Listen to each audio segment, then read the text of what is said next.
There was a 64-year-old woman from Texas named Peggy Jones, who recently she was mowing her lawn when a snake attacked her from the sky. It fell out of the sky and onto her arm. She tried, swinging it off her arm, swinging it around to get the snake off. But the snake just wrapped tightly around her arm and then started striking her in the face. And all of a sudden, a hawk appeared just as quickly as the snake had appeared. And the hawk started attacking her in addition to the snake. The hawk was trying to get the snake, presumably.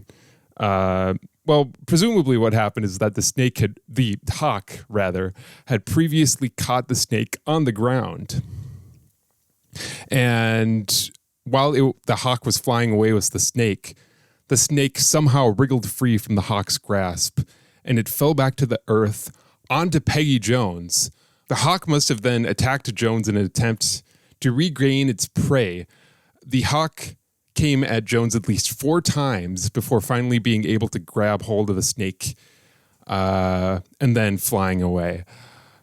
Her husband then had to drive Jones to the hospital because she had these deep cuts and bruises on her right forearm. At the hospital, they didn't find any snake bites, but they did find snake venom on her glasses, which were damaged, by the way. It's a good thing that she wore glasses. What would have happened? Would the snake have just bitten her eyes? Sounds painful. Being attacked by a snake and a hawk at the same time. Personally, I think Peggy Jones should enter the lottery. I think she has good chances. This wasn't her first encounter with a snake either. A few years prior, she had actually survived being bitten by a snake. This could be the unluckiest woman in the world, or the luckiest, depending on how you look at it, to have survived all of that. I think she personally holds the more optimistic view. I read that she finds herself lucky to be alive, to have survived a snake and hawk attack simultaneously. I would say that I am concerned that I now have to worry about snake attacks from the air.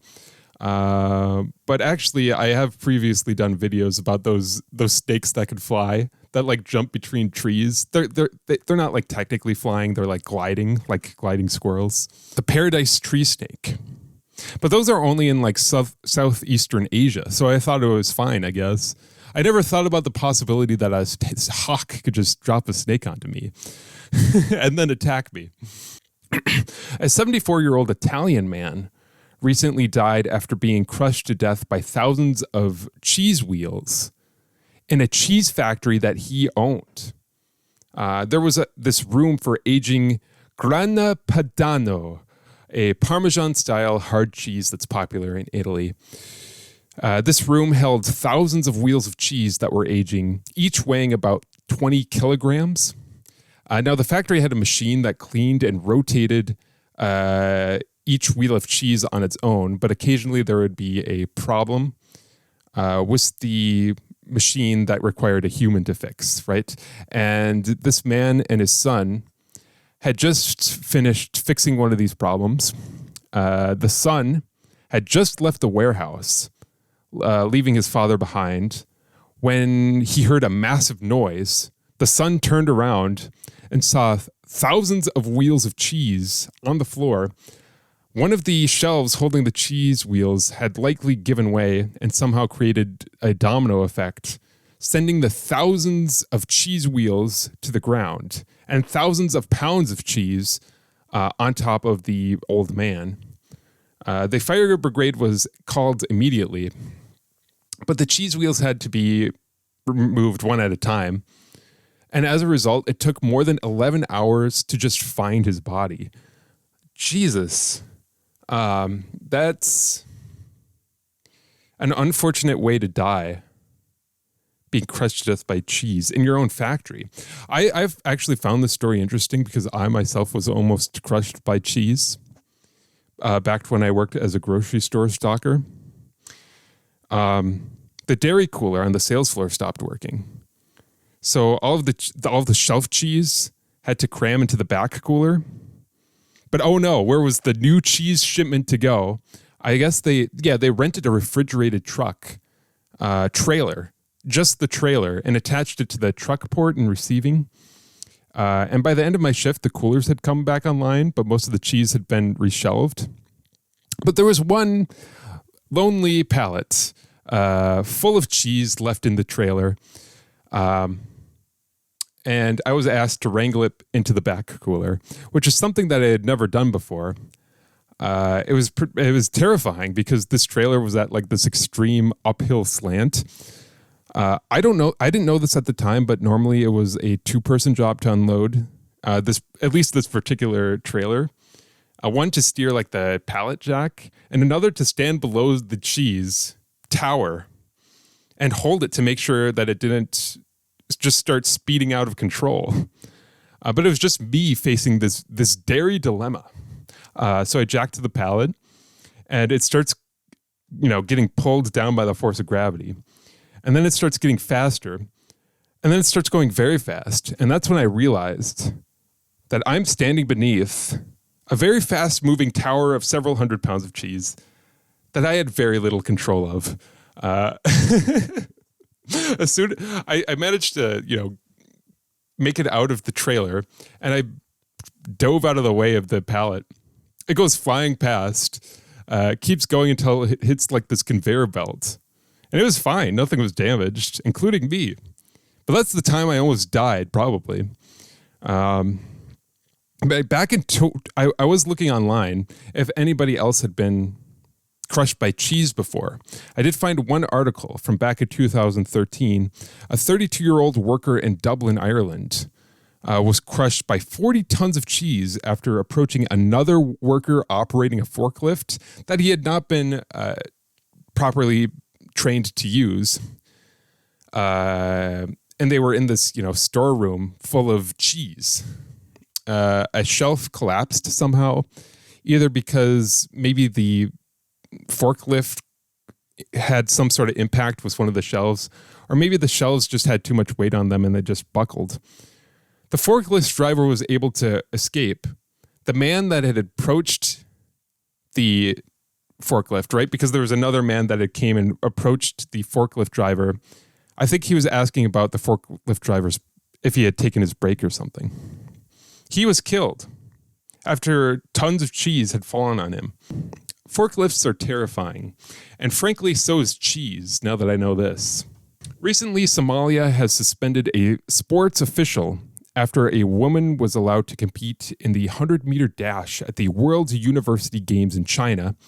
The woman, named Nasra Abubakar Ali, who had never competed in a competition before, ran with a time of 21.81 seconds to finish the 100 meters, almost twice as long as the winner of the competition. Ali wasn't even in the frame with the other runners for most of the race of the camera.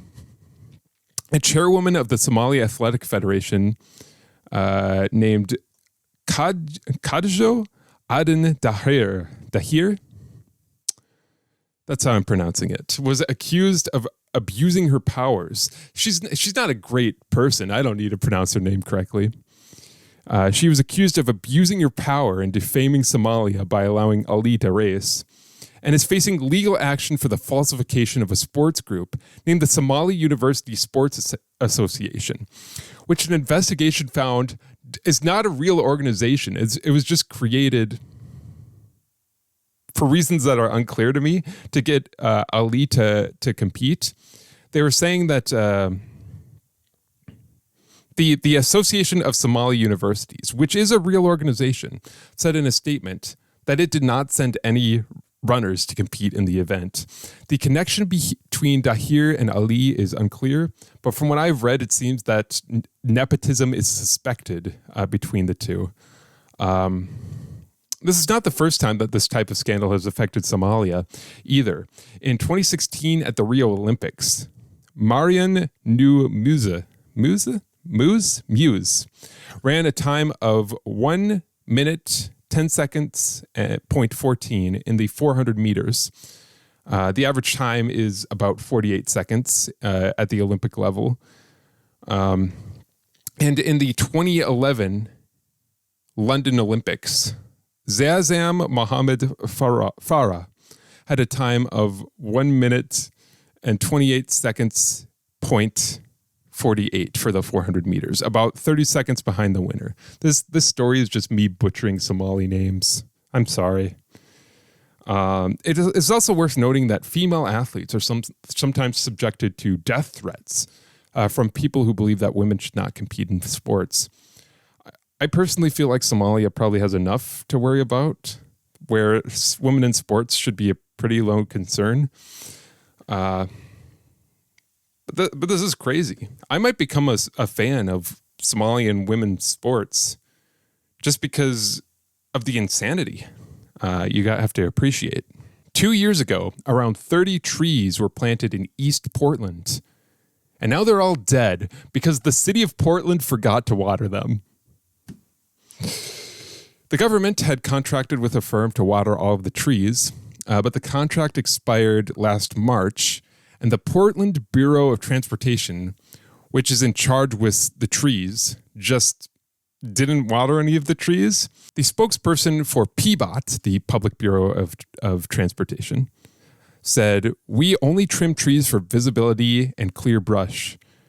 We simply are not set up for, nor have the skills for tree maintenance beyond that." Well, you should have thought about that before you wasted everybody's time and money planting these trees.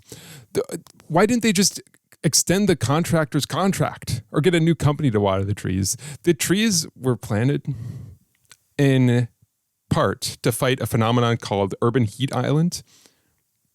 For various reasons, urban areas can be significantly warmer than the surrounding areas due to human activity, particularly the replacing of vegetation with barren sidewalks and other surfaces can cause the temperature to become significantly hotter. Without mitigation, one researcher said that places like East Portland can get 15 to 20 degrees hotter as a result of the urban heat island effect, which in turn can increase the number of heat-related deaths caused by heat waves. In 2021, for example, 69 Portlanders died during a heat wave. It is worth noting that East Portland is a economically disadvantaged area, from my understanding.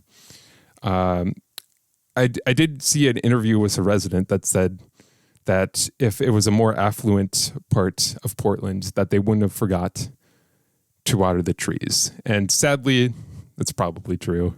The mayor of Tampa, Florida, Jane Castor, recently was on a fishing trip with her family and found an estimated $1.1 million worth of cocaine floating in the water, which translates to about 70 pounds of cocaine. This is apparently a problem around Florida, cocaine being illegally transported to the United States, regularly falling off boats near Florida, especially near the Florida Keys, and then can either float in the water or can wash ashore, or who knows what. There was even a Discovery TV show that ran during Shark Week called Cocaine Sharks, exploring the effect that overboard cocaine has on the sharks in the area around Florida. Essentially, it is highly likely that sharks are coming into contact with cocaine and that this is having a negative effect on their health. What are we doing, everybody? We're giving the sharks cocaine now. I don't like it, and I think it's bad. And we should stop throwing cocaine in the ocean. A woman from Detroit bought a package of spinach, only for her daughter to later notice that in the container there was a live frog. It was alive. It hadn't croaked. The woman, who wasn't very happy, that's the last one, returned the package still sealed, and the workers at the grocery store released the frog, which a spokesperson with the Michigan Department of Agricultural and Rural Development pointed out that they shouldn't have done because it might have not been native to the state. The company that owns the grocery store apologized and promised to continue to provide, quote, the freshest, finest quality veggies for consumers. No one is doubting that these veggies aren't fresh. Wait a minute. No one is doubting that these veggies are fresh, is what I should say. This reminds me of a story that I saw a while back that I actually might have included in a weird news report, where an Australian woman found a venomous snake in a package of lettuce, and after the snake had been collected by a wildlife agency for relocation, the woman ate the lettuce from the package. After washing it, she didn't let it go to waste. Let this be a lesson. Always check for snakes and frogs. I don't know. In your lettuce? This is ridiculous. This is ridiculous. And finally, longtime viewers of the channel know that every week we end it with a really good article. And this week is no different. I recently saw an article about the Illinois State Fair, which is currently happening. Specifically, last week they unveiled the 800-pound butter cow sculpture, which has been a tradition since the 1920s, which I hadn't known about previously. I really think that this is an interesting concept. The subject of the sculpture is the source of the material used to make the sculpture. Very meta. There are also butter cows in the Iowa State Fair and the Ohio State Fair. I didn't know that there were so many butter cows. I didn't know there were so many sculptures of butter cows at state fairs. At the Minnesota State Fair, which is the only state fair that I've been to, they carve women's heads into butter. Specifically, the winner and 11 runners-up of a beauty contest. I don't think they technically call it a beauty contest, right? They call it a princess program, the Minnesota Dairy Princess Program. And the winner is dubbed Princess K of the Milky Way. I like that. I don't know which I like better. I appreciate the meta-ness of the cow sculptures, but cows are not going to appreciate seeing their likeness as a sculpture. In fact, I think if cows could understand what was happening, that they would actually be upset at seeing their hard work producing all that butter used so frivolously. On the other hand, I appreciate that 12 people every year get to experience the joy of seeing what they would look like if they were made of butter. What happens to the butter that makes up the butter cow? At least at the Iowa State Fair, the butter is usually reused for the next year's butter sculpture and can be reused for up to 10 years. It is much easier to sculpt with butter that has already been worked. The smell, I hear, is not great. A spectrum between Parmesan and blue cheese. The dairy princesses, on the other hand, are given their butterhead to do with as they please. And they're not small either. It's a lot of butter. I don't even know what you do with that much butter. Have a corn roast. Invite over like 50 people. Get like a bathtub full of corn, roast it up. Yeah, maybe. There have only been 5 sculptors in the history of the Iowa State Fair that have made the butter cow. Think about that. More people have walked on the moon than have created the Iowa State Fair cow butter sculpture. It's really incredible to think about. All right, well, there you go. That was all of the news for this week. Anyways.